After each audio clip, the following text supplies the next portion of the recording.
건강검진 정말 필수일까요? 우리 몸에 대한 새로운 생각. 안녕하세요. 혹시 여러분도 매년 꼬박꼬박 건강검진 챙기시나요? 나이가 들수록 건강 걱정이 늘어나는 건 당연한 일이죠. 아프지 않고 행복하게 오래 살려면 미리미리 관리해야 해 하는 마음으로 건강검진을 마치 의무처럼 여기는 분들이 참 많습니다. 문제가 생기기 전에 발견해서 일찍 치료하는 것. 이게 바로 건강한 노후를 위한 지름길이라고 다들 생각하니까요. 혹시 이런 생각 해보셨나요? 그런데 말이죠. 혹시 이런 생각해 보신 적 없으세요? 매번 검진에서 특별한 이상 없네요라는 말을 듣고 안도의 한숨을 내쉬면서도 마음 한구석에서는 이 검사가 정말 내 건강 상태를 제대로 보여주는 걸까? 혹시 더 중요한 문제는 놓치고 있는 거 아닐까 하는 찜찜한 말이에요. 게다가 해마다 쌓이는 검진 비용도 무시할 수 없고요. 어떨 때는 검진에서 뭔가를 발견했다고 해서 치료를 받았는데 이게 꼭 필요한 치료였을까 하는 의문이 들 때도 있으셨을 겁니다. 이런 건강검진, 우리는 계속 이렇게 받아야만 할까요? 오늘은 평생 노인 건강을 돌봐온 한 전문가의 시각을 통해 우리가 철석같이 믿어왔던 건강검진에 대한 조금은 충격적인 진실을 이야기해 볼까 합니다. 어쩌면 우리가 당연하다고 여겼던 그 검진들이 사실은 불필요하거나 심지어 우리 건강에 해가 될 수도 있다는 이야기예요. 건강검진이 오히려 불안을 부추긴다고? 이 전문가의 주장에 따르면 건강검진이 사람들의 막연한 불안감을 이용하고 때로는 긁어부스럼 만드는 과잉 진료로 이어져 진짜 건강을 해칠 수도 있다고 해요.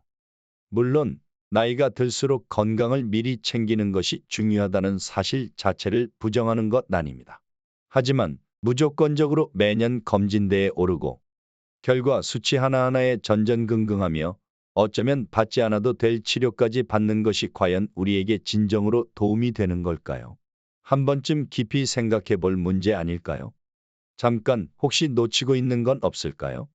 오늘 이 이야기를 통해 단순히 수명 연장이 아닌 진짜 행복한 노후를 위한 건강관리법과 지혜롭게 나이 드는 방법에 대해 함께 고민해보는 시간이 되었으면 좋겠습니다.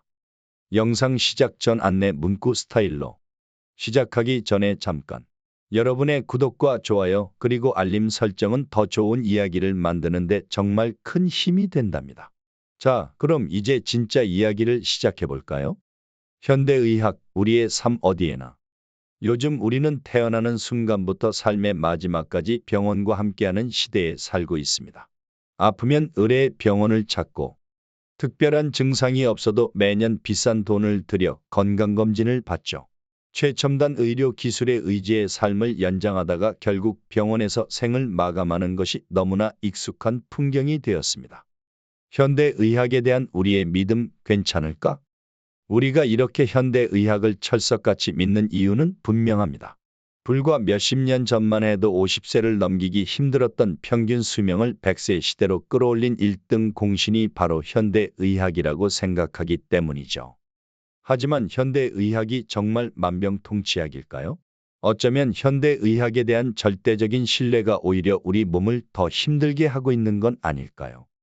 믿기 어려우시겠지만 많은 의사들이 환자에게는 약이나 검진을 적극 권하면서도 정작 본인들은 잘하지 않는 경우가 꽤 많다고 합니다. 아마도 약이나 검진만으로는 수명이 극적으로 늘어나지 않는다는 것을 경험적으로 알기 때문일지도 모르겠습니다. 의사 선생님의 말 어디까지 믿어야 할까? 그러면서도 그들은 우리에게 혈압이 좀 높네요. 간 수치가 안 좋아요라며 약을 한 움큼 처방하거나 작은 암이 보이는데 수술하는 게 좋겠습니다라고 권유하곤 합니다. 만약 그대로 따른다면 어떻게 될까요? 우리는 수많은 약의 부작용에 시달리거나 어쩌면 그냥 둬도 괜찮았을 작은 암 때문에 소중한 장기의 일부를 잃게 될 수도 있습니다. 물론 꼭 필요한 치료도 있겠죠. 하지만 특히 80세 이후에는 이런 과도한 치료가 오히려 컨디션을 망가뜨려 건강 수명을 단축시키는 원인이 될 수도 있다는 겁니다. 이것이 정말 우리가 꿈꾸는 행복한 노후일까요? 80세 넘으면 건강검진 꼭 필요할까? 사실 이 전문가는 80대가 넘으면 건강검진은 굳이 하지 않아도 된다고까지 말합니다. 현직 의사이면서도 현대 의료 시스템, 특히 건강검진에 대해 조금은 비판적인 시각을 가지고 있는 거죠. 그 이유는 여러 가지가 있지만 가장 큰 이유는 많은 의사들이 숫자만 보고 환자라는 사람은 보지 않는 경향이 있기 때문이라고 생각합니다. 건강검진과 수명, 정말 관련이 있을까? 일본의 사례. 한 가지 흥미로운 예시를 들어볼까요? 일본의 경우 남성의 평균 수명이 처음으로 50세를 넘긴 것은 1947년이었습니다. 당시 남녀 평균 수명 차이는 3살 정도였는데 지금은 6살로 더 벌어졌다고 해요. 뭔가 이상하지 않나요? 과거에는 회사 등에서 정기 건강검진이 의무화되어 남성들의 검진율이 압도적으로 높았습니다. 만약 건강검진이 장수의 비결이라면 남녀 수명이 비슷해지거나 역전되어야 할 텐데 오히려 격차는 더 벌어진 거죠. 이는 건강검진이 수명 연장에 결정적인 역할을 하지 못했다는 방증일 수 있습니다. 물론 검진을 통해 암 같은 병을 조기에 발견해서 도움을 받는 분들도 분명히 계실 겁니다. 하지만 반대로 검진 때문에 오히려 몸이 더 나빠지는 사람도 있다는 사실을 기억해야 합니다. 정상 수치의 함정. 더 근본적인 문제는 건강검진의 기준이 되는 정상 수치라는 것이 정말 모든 사람에게 정상인가 하는 점입니다. 사람마다 체질도 다르고 살아온 환경도 다른데 어떻게 하나의 숫자로 건강 상태를 재단할 수 있을까요? 많은 의사들이 검사 결과지에 찍힌 숫자에만 집중하고 정작 눈앞에 있는 환자의 몸에서 실제로 나타나는 증상이나 컨디션은 뒷전으로 여기는 경우가 많습니다. 정해진 기준치를 벗어나면 무조건 문제라고 보고 약이나 치료를 권하는 거죠. 이런 진단과 치료가 과연 우리에게 도움이 될까요? 오히려 불행을 초래하는 건 아닐까요? 특히 80세 이상 고령자의 경우 이 문제는 더욱 심각해집니다. 정상 수치에 맞추려고 약을 먹다가 오히려 건강을 해치거나 남아있던 신체 기능마저 잃고 수명이 단축되는 안타까운 사례도 적지 않습니다. 내 건강, 내 삶의 주인은 바로 나. 의료 서비스를 이용할지 말지는 결국 나의 결정입니다. 내 삶의 방식을 선택하는 문제이기도 하고요. 하지만 안타깝게도 많은 분들이 스스로 결정하기보다 남들이 하자는 대로, 특히 의사의 권유를 그대로 따르는 경향이 있습니다. 최근의 코로나 팬데믹 상황은 어쩌면 자기 결정권이 얼마나 중요한지를 보여주는 극단적인 사례였습니다. 감염된 많은 고령 환자들이 본인의 의지와는 상관없이 인공호흡기에 의존해야 했고, 면회 금지로 가족 얼굴도 보지 못한 채 세상을 떠나야 했습니다.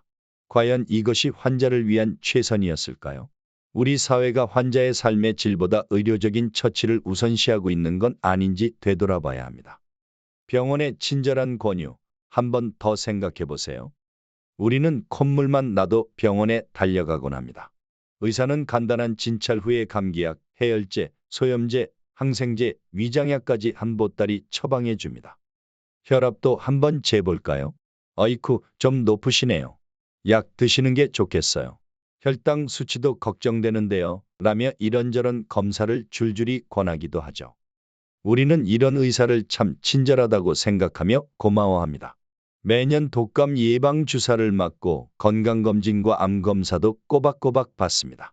특히 암 진단을 받으면 수술, 항암제, 방사선 치료 같은 표준 치료를 의사가 권하는 대로 의심 없이 받아들이는 경우가 대부분입니다. 혹시 우리는 병원의 봉? 우리는 어쩌면 의료 행위 역시 하나의 비즈니스일 수 있다는 사실을 잊고 있는지도 모릅니다. 병원과 의사들도 결국은 수익을 내야 운영될 수 있는 시스템 안에 있습니다. 환자를 가능한 한 많이 병원으로 오게 만들어야 생존할 수 있는 구조인 셈이죠. 그렇다면 의사의 친절한 권유에 무조건 따르는 것이 혹시 우리의 소중한 시간과 돈, 그리고 건강까지 해치는 결과로 이어지지는 않을까요?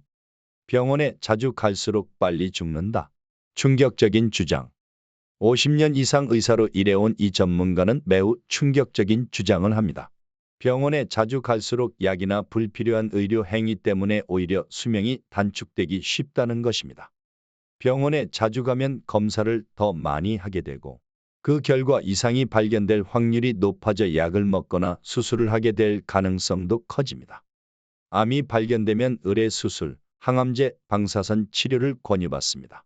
이 과정에서 소중한 장기를 잘라내거나 죽음만큼 고통스럽다는 항암 치료를 견뎌야 할 수도 있습니다. 이런 치료 과정 자체가 엄청난 스트레스이고 몸에 좋을 리가 없다는 것이죠. 약과 수술의 그림자. 대부분의 약은 병의 근본 원인을 치료하기보다는 증상을 완화하는 데 그치며 부작용의 위험을 안고 있습니다. 흔한 감기약이나 해열제조차 아나필락시스 쇼크 같은 치명적인 부작용을 일으킬 수 있습니다. 어쩌면 암보다 약이 더 무서울 수도 있다는 말입니다. 수술 역시 마찬가지입니다. 배를 여는 수술을 하면 복막에 상처가 생겨 장 유착이 발생할 수 있고 이는 극심한 고통을 유발하거나 장 폐색의 원인이 되기도 합니다. 또한 수술로 인해 정상 세포의 경계가 무너진 곳으로 암세포가 파고들어 증식하기 쉬워진다는 주장도 있습니다. 이 전문가는 의사가 된 초기에는 암은 수술이나 항암제로 치료될 수 있다고 굳게 믿었지만 수많은 환자를 지켜보면서 생각이 바뀌었다고 합니다. 장기를 잘라내도 암이 완치되지 않는 경우가 많고 항암제는 고통만 가중시킬 뿐이라는 결론에 이르게 되었다는 것이죠. 암 조기 발견 꼭 행운일까? 최첨단 장비와 새로운 검사법이 계속 개발되면서 의료계는 암은 이제 정복 가능한 병이다. 1년에 한 번 검진받으면 암이 되기 전에 막을 수 있다고 끊임없이 홍보하며 암 검진 시장을 키워왔습니다. 하지만 정말 중요한 질문은 이것입니다. 그래서 암으로 사망하는 사람이 줄었는가?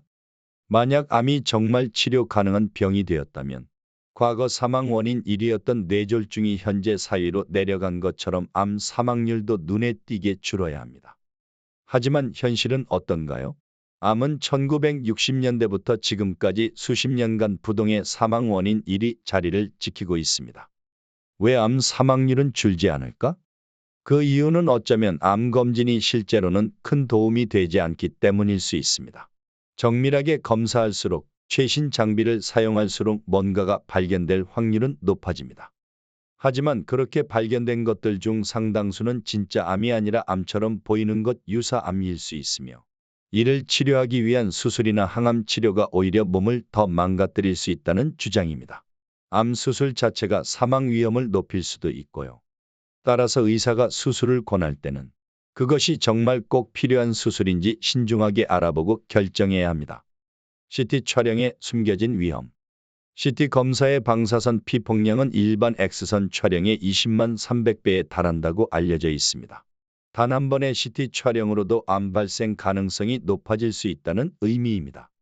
실제로 많은 병원에서 이루어지는 CT 촬영의 8,090%는 굳이 하지 않아도 되는 경우라는 지적도 있습니다. 특히 회사나 지역에서 단체로 받는 간이 X선 검진차의 경우 병원의 직접 촬영 장치보다 피폭량이 3에서 4배 더 많을 수 있으니 주의가 필요합니다. 그럼에도 불구하고 많은 의사나 환자들이 일단 CT부터 찍고 보자는 경향이 있습니다. 그 결과 일본에서는 의료 방사선 피폭으로 인한 암 사망자가 매년 2만 명에 달할 것으로 추정된다는 주장까지 나올 정도입니다. CT 검사 꼭 필요한 경우에만 신중하게 받아야 합니다. 논란의 중심, 특정 건강검진 꼭 받아야 할까? 의사들 사이에서도 의견이 갈리는 몇 가지 검진 항목에 대해 좀 더 자세히 알아볼까요? 1. 뇌정밀 검사 MRI, CT 등. 장점, 뇌종양이나 뇌혈관 질환 등을 조기에 발견하는 데 유용하다고 알려져 있습니다. 문제점, 과잉 진단 위험, 너무 미세한 이상까지 발견하는데 이 중 상당수는 건강에 아무런 영향을 미치지 않는 경우가 많습니다. 예를 들어 평생 문제를 일으키지 않을 작은 뇌종양이나 혈관 기형이 발견되면 환자와 의료진 모두 불필요한 불안감을 느끼고 추가 검사나 치료로 이어질 수 있습니다. 노화 현상의 오진, 나이가 들면서 뇌에 생기는 자연스러운 변화, 작은 흉터, 미세혈관 손상 등을 비정상으로 간주하여 치료를 권유받을 수 있습니다. 심리적 불안감 증폭, 뇌라는 부위의 특성상 작은 이상 소견에도 큰 공포와 스트레스를 느끼기 쉽습니다. 이는 오히려 삶의 질을 떨어뜨릴 수 있습니다. 상업적 권유 가능성, 증상이 없는 사람에게 무분별하게 정밀 검사를 권하는 것은 상업적인 이유일 수 있습니다.